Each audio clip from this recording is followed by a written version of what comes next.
নবম দশম শ্রেণীর এই ছোট্ট সহজ বায়োলজি বইটা থেকে এবার 2025 সালের এসএসসি বোর্ড পরীক্ষায় প্রত্যেকটা বোর্ডে প্রায় 80 to 90% প্রশ্ন একেবারে হুবহু কমন পড়েছে।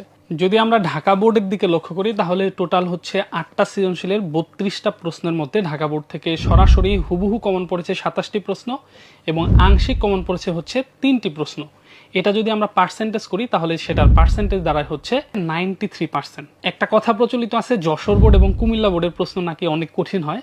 তো আমরা যদি যশোর বোর্ডের দিকে লক্ষ্য করি তাহলে যশোর বোর্ডে টোটাল 8টা সৃজনশীলের 32টা কোশ্চেনের মধ্যে 30টা কোশ্চেন একেবারে হুবহু কমন পড়েছে এই সহজ বায়োলজি বই থেকে এবং আরো একটা প্রশ্ন কমন পড়েছে আংশিকভাবে, যেটার পার্সেন্টেজ করলে দাঁড়ায় 96%। এবং কুমিল্লা বোর্ডে কমন পড়েছে হচ্ছে 87% কোশ্চেন। পর্যায়ক্রমিকভাবে সিলেট বোর্ডে 96% এবং বরিশাল বোর্ডে 90% প্রশ্ন কমন।